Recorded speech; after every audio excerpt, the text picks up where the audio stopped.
bounce back. Yeah, it's so interesting because right now I feel like they ended up on the redraft here. And you know what? I still really like yung Bruno ban. And it's still also very apparent na ang plano dito ng Nightmare Esports ay wag paglaruin masyado din ang jungler Yun nitong na naman. Falcon. Once again, two bans dedicated to the jungler, the playing coach of Team Falcon, Leo. Kanina successful, yesterday pala, successful ang Nolan and ang kanyang Joy.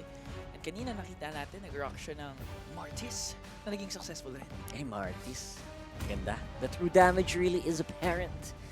And one of those things that we also talked about in the previous game is, of course, the Valentina. Kamusta ang lagay ng Valentina right now? We also have to consider yung Faramis. Still pretty much up on the field. Kaso si Jennifer is open, mamen. As expected, open ang Guinevere. 100% win rate pa rin yan so far in this wildcard stage. 4 matches selected, 4 match win rate. Kaya naman mapupunta yan kay Jasmine. Pero for the side of Falcon, meron silang opportunity to prioritize yung mga picks ni Hulk pati ni Super. Na alam naman natin talagang mga game-changing players for the side of Falcon. And of course, si Goodnight nagpahit ang gilas noong nakaraang game. Game 1 pa lamang. Paramis. And I would not be surprised kung ma-pick up din yun dito, of course, on the first one. You want to get it here. Kasi pag hindi mo nakuha to dito, there is a very good chance na kunin yung Nightmare. There you go, number 1. Number 2, looks like it will still be the Martis. Very much still on track here para sa Falcon. Yung Martis ni Leo at Yes, the of service. course. Pero ito nga, Nightmare Esports, will they go with the traditional counter towards that Martis, Faramis na Valentina? Pero ngayon, tinatanggalan talaga ng XP laner si Hulk. No Hulk smash once again. Terizla, mapupunta kay Joanna. Ooh, alright. So, we're seeing a combo na kanina ipinilit nilang pigilan din. Di ba ito yung mga dalawang hero na ayaw mo sanang pagsamahin if possible? I mean, pag nagkaroon pa ng Minotaur dyan, aba, ano mo na? Sabi nga nila, Ilista mo na talaga. Manjin, Stockton to Malone, pwedeng-pwede mangyari ulit yan Lahat for Nightmare yan. Esports. Jump Brother talaga ang ganap. Kaso hindi muna nila gagawin yun. Of course, hindi man ganun kalakas ang priority. Heroes like the Minotaur. Of course, pag may mga taong nananakap at nahihila pa atras ng penalty zone, you also want to add on some damage dun sa AoE na yun. Slow tsaka pang damage coming in from Soso na talaga namang natural counter din sa Faramis. Usually pag nagkaka-Faramis kasi ginagamit ng kalaban yung Valentina and viable option din talaga ang Lilia. Mas lalo na sa kamay ni Soso na naging MVP sa isang win ng Nightmare Esports up against SMG. So that's a good pick for them. Pero for the side of Falcon, meron pa namang I would rather betray the Sure, okay. That's very interesting. Actually, this is great because you want to win, gusto mo ipanalo sana yung duel. Yung duelo sa XP lane just to slow down din yung rotation ng isang Terizla. Kasi automatic, pag hindi matatag, hindi marikas, ang ginamit mo na jungler on the XP lane, tapos may Terizla ka sa kabilang dulo, I think pag the moment na magkat yan ng XP lane, di ba? Oo, for Cut sure. ng lanes. Tapos makakapag-roam agad. And that's something na gustong maiwasan. That's why maganda din yung siyang pick. bilis kasi talaga mag-rotate. Pero ito na yung Nino sinasabi ba, no? mo na pwede kasing mangyari. Alam mo na eh. Alam mo na, hindi na pwede Naamoy nila from a mile away. Minotaur Ban and Angela, of course, very good. And knowing kasi Nightmare Esports, kanina overpowered or sobrang dami nilang crowd control, CC. Kaya hindi na unlikely na gamitin to ng Nightmare Esports. They can easily flex itong Guinevere to the jungle role. Kaya naman, Falcon Esports, naninigurado lang na, teka, bawasan natin yung CC. That's right. At the same time, you also want to maybe ban out the Digi para dito sa Nightmare. Kasi isa yun sa mga nakakatakot din na pag napick yan, pag nagdigi tong Team Falcon, aba, feeling ko, good luck kay Guinevere din tsaka kay Terizla, hindi sila makakapag-set ng maayos. Well, makakapag-set pa kayo pero mas mahirap syempre. Mahirap. Times journey. Tsaka added sustain yun kasabay ng Netherrealm na mga galing kay Goodnight. So I feel like it's a very good pickup here or ban here para sa Nightmare if you want to really make sure nababaon talaga. Nakababaon yung crowd control nyo. So, last ban for Nightmare Esports. Talagang tinira ng Team Falcon yung gold lane. Carry out. Kaya, Oh, apat na gold lanes ang natanggal. We still have the Brody. And we still have the Irithel. Brody is a very easy, it's a very easy pick, For no? Lothric, Yeah, I feel twice like na ginamit yung kahapon, 100% win rate. so good right now, and I would not be surprised if kunin nila yun. Not to mention, maganda yun sa kanila. Sana, kasi counter ang Brody sa Netherrealm. As in, magandang, pag nagdikit-dikit sila, sige, okay lang, magdikit-dikit kayo. Mapupunit ang inyong mga alaala. Torn apart lang. Oo. Torn apart. Ngayon ko na nag-get, sorry. Gabing-gabi. Ano pa naman yan, Tinagalog ko pala yung boy? torn apart memory. Ano pa naman yun? Okay lang. Tropa tayo eh. Pero Beatrix, Beatrix muna yung gold lane nila. And here, Hindi pa rin what's it gonna be? natin What's it gonna be? Is it Brody? Ayan na, si Balag Brody! Alright, so far so good. I like the Nightmare Esports lineup. Para naman dito sa Team Falcon, what's it gonna be? Ano lang ba kulang? Pwedeng roam. Pwede ka roam kuha or ng mid roam eh. dito. Pwede ka mag-edit dyan. Pwede ka mag-digi. Ako, okay ako sa digi. Okay din ako sa Digi. I-digi mo na yan. Anong gagawin ng Akay? Anong gagawin ng Terizla sa digi? Wala. Idigi mo na, boy. Idigi mo na. Idigi mo na. Huwag ka naman yan. Hindi, okay lang. Hindi, malay mo ano yung mga hero naman kasi ng roam din. May Novaria pa actually those Ma- super Edit nga, edit. So that's the safe pick. That's the safe pick. All I really would have loved the digi here. Or talagang gusto ko lang magdigi. Kasi digi lang. Bakit? Ang dali kasi sa akin ang dali manalo pag may digi Uy, kayo. actually, alam mo sa high stakes game, ang hirap magdigi Ang hirap magdigi. Ang daming ways ng kalaban para i-bait out yung yung times journey. Oo. So Pero kailangan pag digi user ka, hindi lang yun madali. On point, on Kailangan point. on point. ewan ko, talagang yun talaga yung, and it also depends on syempre yung yung specialization ni Super, kung ano ba yung mga sanay siyang hero. And nagkataon lang na Edith is the way that they are gonna go. Pero because of that, a lot of crowd control is still up for grabs here para sa Nightmare Esports. Ang dali lang mang-ipit, di ba? Ang daling mang-ipit, ang daling manghila ng penalty zone, ang daling mang-knock up. So, I like the Nightmare Esports draft here. And for the side of Falcon naman, they have the Faramis na yung mayroong winning moment for game number 1 sa kamay ni Goodnight.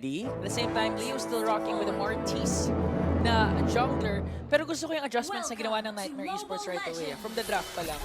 Kami with this Brody ensures Nightmare Esports na we don't have to wait for Brody's activation. Kasi early game to mid game pa lang, kayang-kaya na niya kaagad pumalag. And at the same time, mas self-sufficient yan kasi kayang-kaya rin niya makatakas. And speaking of takas, Goodnight, ang aga na flicker out. Oy! Lalo sa pit. Ayan, medyo may, nakita mo parang natuto din yung Nightmare dito. Huwag nyo kasi hayaan si Goodnight na hila lang ng hila. I-punish nyo pag lumalapit. Diba? And it really did work out well, and I hope that they keep up that trend para makontrol si Goodnight. Kasi si Goodnight sobrang lakas ngayon. Speaking of malakas, ayan, yung talon talaga ni Jasmine. Napaka-basic lang ng ginawa niya doon, pero ang laki ng epekto. Isang basic na talon with a special migration. Ito na yung isa sa mga reasons bakit highly contested ang isang Guinevere and hindi pa natatalo sa buong wildcard tournament ngayon. And nakikita natin yun exemplified sa kamay ni Jasmine. And on the other hand, maganda ang pag-alaga dito ng Team Falcon sa gold lane. Sige, hayaan na nilang mag-suffer si Hulk. Huwag lang daw si Lothric. Ay, oo, si Lothric kasi talaga namang kailangan alagaan to. Si Beatrix is very good, but at the same time, very, very easy to go for, which is exactly why nandun si Jasmine. Although maganda naman yung miss, and maganda yung intercept na ginawa ni Super dito para mapigilan ang atake. Grabe yung yung pinpoint accuracy ng pagkasa ng ng onward doon ni Super, saktong-sako onto Jasmine doon. Pero teka lang! Ayan na nga sinasabi ko. Boy, yung dueling capabilities ng isang malupit na dragon. Itong Yuzhong na to, kayang-kayang mamain ng Terizla. Pinama na nga talaga to the point na nagamitan ni Joanna yung kanyang flicker. And that's very crucial since ina-expect mo yung mga XP laners na mag-perform well sa kauna-unahang turtle, which is happening right now. That's right. Although maganda din ang pwesto dito ng Nightmare Esports, obviously, it's still looking good para din naman sa Falcon kasi meron silang intercept na dragon na lumilipad sa likod. Yuzhong going straight in. Hulk missing out on the knockups, pero they do get the objective. Galing din talaga mag-retry ni Leo, no? Isipin mo, dikit na dikit dun si Too Easy for Lexi sa turtle na yun. Kaya-kaya niya i-retry. And at the same time, nakasan niya yung heavy spin to prevent Team Falcons from disrupting him Pero nang ibabaw talaga doon yung retribution ng isang Martis ni Leo, and that turtle will go to Team Falcon. Pero teka lang, dahil pinupuruan na naman dito si Hulk sa bottom lane. Grabe, napupuruan. Pwede pa tong ituloy-tuloy nitong si Jasmine. Although he's only level 3, does not have, of course, the Violet Requiem. Konting XP lang, hindi pa binigay. Grabe, ang galing ng ginawa Hila! doon ni Hulk. Pero nahila na nga na once again ni Goodnight. Shadow Stampede and Leo with the summation to do the job. Nako po. Nako po. Dun, dun, dun, dun. Just like a shark in the water. Ayan, tumalon-talon na lahat ng miyembro dito ng Nightmare Esports ay naiisa-isa. Taas at baba. Yung At pwede pa yata tumore. Yung macro gameplay ng Team Falcons, may ginagawa sa baba, may ginawa rin naman sa taas. But one thing for sure, that was a 3-0 swing for the side of Team Falcons. Hindi talaga sila nagpapatinag sa aggression na pinapakita ng Nightmare despite having the Guinevere sa Nightmare side. Sinabay, tapos kinamay yung gold. Sang katutak ang napunta dito sa Team Falcons at sila na ngayon ang lumalamang. Lamang na lamang ngayon ang mga Falcons. Siyempre, they have their momentum on their side, pero Jasmine with the entry! Ayan na, talaga namang itong Guinevere na to, 100% win rate for a reason. So far, papaalala lang natin, 100% in 4 games, ha? So hindi biro yan, Kuya Ingan. Tsaka hindi rin talaga biro na 4 times siya napili despite yesterday, we had 41 unique heroes pick. So ganun kalaki yung importance, ganun kataas ang contention rate para sa isang Guinevere. Na mind you, hindi 4 times yung ginamit as a roamer, nag-mix yan jungler and roam, so sobrang flexible pa niyan. That's right. Although siya ngayon ay magkakaroon ng konting mga damage na makukuha mula dito kay Lalio, hindi pa rin biro. Ang damage na pwedeng ilabas sa isang Bartis kasama ng isang Beatrix. And of course, frontline pa ngayon.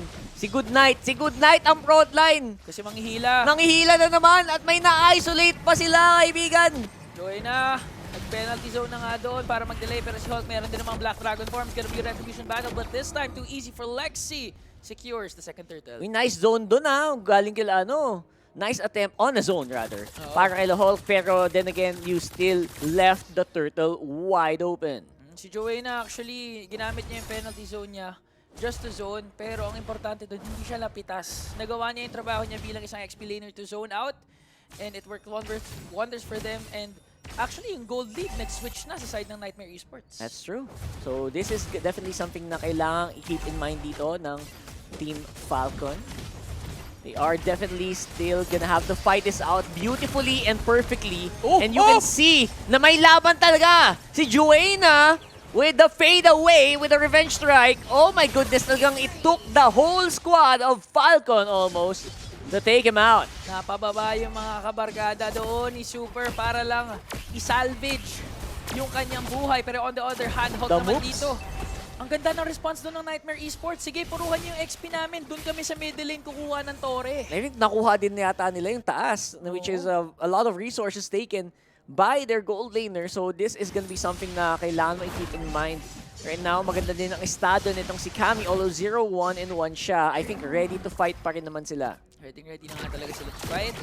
And with the middle lane open, kayang-kaya na kaagad mag-invade ng Nightmare Esports, especially since they have a Guinevere na easily pwedeng mag-poke, pwede tumalon at the same time may escape. So titignan natin kung paano nga mag-respond ang Team Falcons. Okay, there you go. Magandang attempt mula dito kay Lexi. Just making sure na aware kayo na, may bispin ako. Keep in mind, baka hindi nyo kilala kay to. Oo, huwag kayo basta-basta magano dyan, relax. You cannot relax at all. Oh, yes. Grabe, pinaglalabanan talaga nila ang bottom lane turret na ito. They need to defend this, but Nanganganib! Ayan na, naipit si Lotric! Magandang salo mula dito kay Goodnight, pero hindi yun magiging sapatos. Save him! Lotric na ma-flicker pa, nauntog sa pader! Jasmine. At ngayon, lalaban na ngayon sila Hulk. Nasa harapan na siya. Joanna! Leo on the back. Joanna diving onto that Faramis.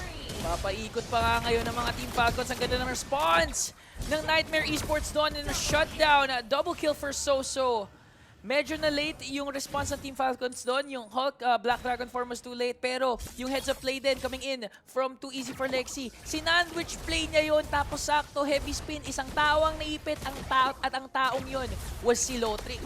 Yeah, si Lotric. Now wala na din siyang flicker, which means mas magiging mahirap na mag-survive dito sa lane na to na he's trying to steal go on laning phase. Gusto niya mag-laning phase pa rin kasi kulang pa yung gold niya. Kulang pa yung items niya, Ingan. Oh, Hindi pa ready lumaban. Especially since si Brody pa yung katapat niya, no? Kung tapatan niya ng tapatan, luging-lugi talaga yung Beatrix ngayon. Pero alam ng Nightmare Esports na magle-lane talaga to si Lotric. Kaya naman put sila ng pressure doon sa bottom lane or kung saan mang lane pumunta etong si Lotric. Wala na silang no choice talaga kundi Wala ilaban ng harapan, and that is exactly where Good Night and Super are gonna come in. Kailangan talaga ng Team Falcons to regroup early. Maybe get a pick off, then translate it to a tower takedown or a neutral objective takedown. Pero Nightmare Esports, they're really controlling the map. Tignan mo, ang ganda ng rotation nila sa taas. They're controlling the mid. And especially, pinapahirapan nila tong si Leo mag-level up. Yeah. And right now, even though maganda ang simula na pinakita dito ni Leo, siya ngayon ay medyo behind na, no? Nabibehind na siya ng bahagya. And mas nagkakaroon na ng pagkakataon na umikot. Itong sila, Too Easy for Lexi. Kanina pa, literal na umiikot yan, si Too Easy for Lexi. Siyempre, may heavy spin yan na nagpipin down. At the same time, ang bilis nilang mag-rotate. Ang laki talaga din ang nagagawa ng fact na meron silang isang Guinevere na sobrang daling mag-bush check. Yung tipong kaya niyang sumilip ng bush, at the same time, hindi niya pinuput yung sarili niya at risk kasi pwede siya mag-out once kinash niya ulit yung spatial migrator. Yep, out of nowhere play at ngayon dahil nga may mga naiipit tulad niyan. Si Leo hindi man lang makakapag-cast ng any skills. Ganong katindi ang ikot na ginawa nilang dito. And right now, it is a 4v5. Apat na miyembro dito lalaban para sa Falcon. Magandang talon mula kay Juena. Nice counter-attack pero mananaka pa rin si Lotric. Looks like it's not gonna pay off para dito sa Team Falcons. It's looking really bad from the MENA region representative. A roamer kapalit ng buhay ng jungler gold laner and ang roamer na kabilang team at parang gusto pa nila makisa. Good night, makaka-flicker out naman. Nightmare Esports, parang this is a different version of the same team we've seen use at Tigreal. Nagising sila. Nagising ang ating mga tropa peeps. At this is all again because of the beauty of the jungle Guinevere. Ganun kasi yung paraan paano mo matatalo si Rome Good Night. Guinevere. Paano mo tatalunin si Good Night? Mahirap. Di ba? Para talunin si Good Night, kailangan gumising ka at yun yung pinapakita ng Nightmare ngayon. Yung pala yun. And not to mention they're overloading. Now overload masyado tong si Good Night. Hindi niya alam kung sino ang una niyang sasalbahin. Oo. And kahit pilitin niyang salbahin si Lotric, naiipit pa din. Tsaka at the same time, sinesave niya talaga yung Netherrealm tuwing pupuruhan na si Lotric. Pero ang problema, inuuna ng Nightmare Esports, si Leo. Dong, tumatagos na yung bawas ng Nightmare. Kahit in-Netherrealm mo na parang hindi pa rin sure na mabubuhay eh. Parang pa nga at a disadvantage pa pag nag-Netherrealm kasi ang bilis ma-burst down, nasa stun eh. Men, lagi silang naiipit. Oo. Naiipit, knock up. Sabi ko sa'yo, this is the reason why you pick a Digi. This was the perfect moment. Pero ngayon, look at them. They're having a hard time. Kasi kahit ang daming crowd control ng Nightmare Esports, one crucial times journey lang. Para side sana ng Team Falcons, ibang buhay ka. Oo. Pwede ka pa mag-re-engage. So this is gonna be something na kailangan nilang tignan sa ngayon. Paano tayo babalik dito sa laban nito? Si Leo ngayon ang napupuruhan. Nasa likod si Good Night pero pinapasok siya ni Juane na napaka-confident ng pumasok dito ng Nightmare Esports. Even through the Netherrealm, tumagos na. Oy. Ayan na. Tas dalawa pa yata may ipit niya. Ayaw Si pa Super nila nasa tumigil. likod, nag-Primal Rat. And the knock-up even with the Primal Rat shielding, not gonna be able to survive. Pero si Lotric dito, gagawin na Ay, niya yung mga kaya. yan naman ang maganda. Yan ang tama naman siyang gawin, to be honest. But like, in this situation, huwag ka na munang sumama. Just do what you can do. Kasi ikaw din talaga yung hahanapin nila at pupuruhan nila. So kahit pa paano dahil doon, nakapag-trade pa rin kayo. Pero Nightmare Esports, they got the Lord. Bahagyang gold, okay lang. Tas hindi pa sila tumigil doon eh. Parang na-sense ata nila, especially itong si Jasmine na, teka, parang we can go for more initiations ah. Parang kaya pa nga eh. Sagarin na kaya natin. Sige lang, kumisig-isig kayo dyan. And I think at this point, alam na ng Nightmare Esports ang kailangan nilang gawin. Now, Team Falcons getting ready, looking for an opening as well to maybe make a comeback play. Pero medyo naging mas mahirap. Although, First Lord pa lang naman yan. May flicker nang naganap doon sa bandang baba. Gamit ang flicker dito ni Jasmine. So that is a good sign para sa Team Falcons. Maybe ma-defend nila to nang walang babagsak na inhib. Tignan natin. Lord bursted down to the bottom lane. So far, so good. Pero may second minion wave pa dito ang Nightmare Esports at nagsipasukan na nga doon sila. They really want to get an inhibitor turret down and they do so successfully. Bottom lane turret is now destroyed. Yan na, unti-unti na. Dito ng Nightmare Esports, yung torre na yun sa baba. At ngayon, it's all gonna be up to whether or not Team Falcons can make a pick-off tier bago mangyari. They have 80 seconds bago lumabas yung susunod na Lord. And in this time, no, Ingan, ano kaya ang magagawa nila? What can they do to swing it back? Tiis-pogi na lang muna talaga. Wala na ba eh? Wala na ba iba? And ano talaga Team Falcons, one thing about them is they really know how to play the late game very well. Oo naman. Sila ata yung may longest game sa wildcard stage, Ay, 30 talaga? minutes. Tapos nanalo pa sila, kalaban nila for Miracle noon, yung nag-funny, tapos smartest mid lane. Ayun naman pala. So if ever may kayang mag-extend ng game na to and make sure to have the proper shot calls to end the game on their side, Team Falcons are really capable of doing that. Yeah, 30 minutes game is the way ba? Yun yung possible na yung lumabas, no? Kasi tama nga naman, kasi bababa yung lalambot siguro si Joanna nun pag tumagal ng ganun, no? Sobra. Lalambot din si too easy for Lexi at baka that time pwede na matitiis na nila yung Violet Requiem. Tsaka sa usapang late game, when shot calls matter, when perfect plays matter, sobrang nagiging crucial yung Netherrealm. Kaya pwede talaga nila yan gamitin for their advantage. Pero yun nga yung problem, if aabot ba sila sa late game. Kasi right now, Nightmare Esports at 13 minutes in the game, 8k na ang kanilang gold lead, and they took down an inhibitor turret sa baba. Here we go for Lord number 2 sa game na ito. It's call gonna be here para sa Falcons. Lilipad ba tayo dito sa Giedli? Lalaban ba tayo? Looks like they are getting ready. Naghahanda na sila para makapag-try to go for the steal. Si Leo, malapit na din. Si Super, may spot din dito sa likod. Gusto ata nila talaga i-burst at ang ganda na pasok dito ni Jalpin, pero makakawala din naman si Leo. Alam nila na wala doon si Lotrix sa frame, kaya naman they really wanna go for this Lord. Tutuloy pa kaya nila ito? Do they wanna clash? Medyo mahirap nga naman and hindi nila Uy, matipilit. Ako po, napasama pa yata yung hila ni Kuya Goodnight. Nilapit niya kay Leo. Yun yung alley-oop na ayaw mo. Yun yung masamang klase ng alley-oop talaga. Mahirap yun. Yung pasa yung kalaban yung pumasa sa'yo, pareho yung makascore. Yun Nako. yung nangyari. Yun nga talaga ang nangyari. Napasama pa. Pero from here, 3v5, 4v5 rather. 17 seconds para magbalik si Leo. Magandang laban sa loob ng base. Tinutulak ni Lexi, pero looks like mapabuhay pa rin naman si Super. Ganda yung ginawa doon ng combination ni Lotrix tsaka ni Super with a Earth Shatter. Tapos ultimate coming in from that Beatrix.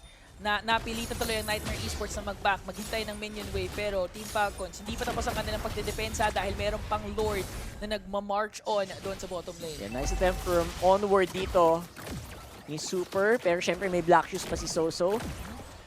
Now, it's gonna be a very uphill battle from here on in for Team Falcons. May Lord sa baba and may malaking minions doon sa gitna. Grabe yung meta natin. Mga mid laner talaga yung nagpapasiklab. 507 for this Lilia, and now the Lord has entered the base of Team Falcons. It's gonna be a 5-on-5 at parang nauna nga ata ang Nightmare. Wow, 9 even through the Netherrealm. Talagang tumatagos na, nanunuot na ang bawas dito ng Nightmare. We have a game number 3. Game number 3. Nightmare Esports forces a game 3 against the undefeated, ngayon defeated na, the Team Falcon through a flawless display of chemistry, teamwork, and the layering of skills. And in short, and apart from that, Guinevere, 100% win rate. 100% win rate, 5-0 para sa Guinevere. Uy, may redeem code. Oy, Basic scan ng QR code yan. Feeling ko, you know what it is eh. Kunin nyo na yan. Mamaya, M5 pass yan. Kunin pa ng iba. Hindi na Nako. natin alam kung ano yan, kaya paunahan na. Unahan na lang mga kaibigan. Kunin mo tayo yan, iyakap eh. Joke lang. Hindi, so far I would say na that draft went straight into what we called as in pagkatapos ng draft, men. Sabi ko, men, Nightmare Esports draft sobrang superior all throughout, and now Guinevere is 5-0.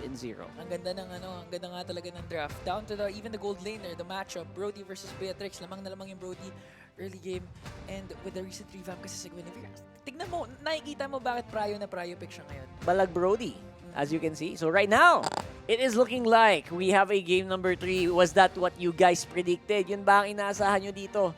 Very curious, and I thank you so much for still being here. And I really think na there can be a good chance for Nightmare here to take this. Pwede. Yung momentum nag-shift sa side nila. And at the same time, parang nakukuha na nila yung groove na talaga namang hinahanap nila kanina. Pero right now, MVP, the mid laner pa rin. Naglalabanan ang dalawa nating mid laners. So secures game number 2 MVP with a 608 KDA. It would seem that the mid laners are taking the spotlight dito sa tournament na to. And I would say na tama talaga yung kanina, no? Yung head-to-head natin. Sila talaga eh. Si Goodnight tsaka si So. Oo, kasi talagang iba yung iba yung level ng pag nila ng pag I would say commanding in what happened around the mid to early game. And talagang sa late game talagang pasahan na lang. Pasahan ang nagaganap. Let's have a look at the highlights here. And you can see yung even though maganda dapat yung skirmishing capabilities nitong Yuzhong na to against Yuena, literal na dinaan niya sa dinaan niya sa macro eh. Dinaan nga talaga sa macro. Tsaka ang dami ring times na pinrayo ng Nightmare Esports na bisitahin yung lane doon ni Terizla. Kaya naman ang daming times na hirap makapasok sa clash or makasunod sa clash etong si Terizla na to, and especially mag-zone, gawin niya yung job niya. So in Midnight Swords, hindi pinalaro ng Nightmare Esports etong si Hulk. That's true. And umabot na tayo sa punto na alam mo yung kasabihang takes 3. Takes 3 talaga eh. Talagang hindi kayang solohin na talaga tong si Yuena ng dulo at sobrang tapang na niya sa puntong ito. And you only get that because confident ka eh. Confident ka sa kung nasa na yung team mo ngayon, yung estado ng laro. And tansyado mo na yung capabilities ng kalaban mo. So, madali na. Speaking of tansya, yun sasabihin ko, ang dami nating times or 2 instances na akala natin nagawa na ng Nightmare Esports yung job nila, which was to take down the Lord, pero hindi pa raw pala tapos si Joanna. Hindi pa talaga. Gusto pa mag-penalty zone flicker in at nakukuha nga nila yung mga kills na gusto nila noon. At one point, nakita ko yung gold ni Joanna 11k, tapos si Hulk parang mga 7k pa lang yata. 4K. Ganong kalayo ang agwat nila sa putong yon. So, ibig sabihin yung 8k gold lead ng buong Nightmare, kalahati nun, si Joanna. Halos. Tignan natin, of course, when we look at it, 12k overall, 12.5k ang naging lead ng Nightmare Esports dito. And again, most of that most likely is gonna boil down to that difference doon sa baba. And of course, not to mention yung mga ganks din nila Lexi and nila Jazbin. Naku, si Jazbin, napakalinis sa game na to. Bilang lang sa kamay ko yung spatial migration niya na hindi tumama. Oo, sobrang on point. Tsaka, may expect mo din to kay Jazbin na mapupull off niya yung Guinevere. Kasi kung yung Tigreal somewhat na pupull off niya, paano pa kaya yung Guinevere na mas madaling mag-set up, di ba? Oo, boy. Yung Tigreal kasi, ultra hard mode. Oo. Etong si Guinevere, easy mode to. Easy mode na pag-execute. So, as in, nag-gym siya, parang muna siya, nag-warm up muna siya sa ultra hard. Pinawarm up yung kamay, no? Sa hard mode. Para pagdating sa easy mode, magiging flawless yung execution niya at kitang-kita naman natin na ang daming setups talaga coming in from Jazbin. 2 deaths only despite being the most aggressive player sa side ng Nightmare Esports. Ayan, 12.5k to 7.4k dong. Alos doble yung gold niya. Sobrang layo. Oh my goodness. Wow. And this was Nightmare Esports. Ito yung hinahanap talaga ng Nightmare Esports ever since yesterday. Kasi they know that they can pull things off like this. Pero if ayaw nila maulit yung nangyari kahapon, they need to finish the series na sila yung mananalo. Kahapon, they went toe-to-toe against SMG. Ganito rin yung nangyari. Exactly. Nanalo sila nung game number 2.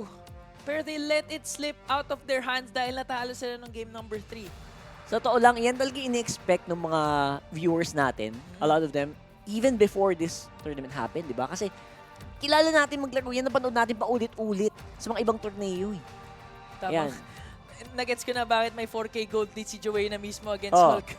Tignan mo, gold per minute, 800. XP yan na. GPM nung XP, parang pang GPM ng gold laner to Ganyan GPM ni Joanna. Grabe naman. Kasi, to be fair, laban kasi ng laban sa baba. Alam mo, pinipilit na lang pinipilit. Tapos, syempre, nung napuno na si Joanna sa baba, ayun na, lumaban na sa gitna, lumaban na sa taas, di ba? Kaya nakita mo, daming laban na siya yung nasa gitna lagi. And he's able to survive kasi lamang-lamang siya sa item, as in double item niya. Ang daming times na isang one hit na lang, mapapatumba na siya, pero hindi talaga magawa ng Team Falcon. And on the other hand, the carry, So-So, 81.6k damage dealt.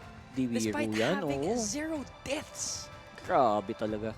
And again, you have to really give it to this guy. He's so He's so. he's so.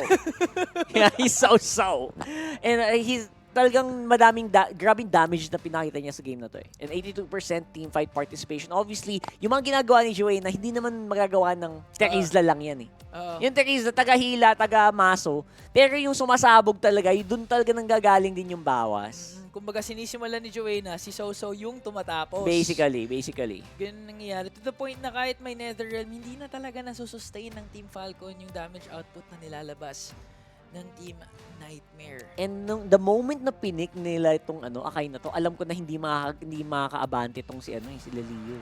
Hindi makakaabante yung sila Super kasi may ipit kayo eh. So, good job for FLCN for doing the job. For doing the job of Anakai in this situation. So, all is good plus Jasmine Joanna, naku! The crowd control, patong-patong na. Ang hirap gumalaw, may umiikot pa, may heavy spin pa. Yun na nga, yung mahirap eh, may umiikot na, may nagja-jump brothers pa, ang dami na namang crowd control.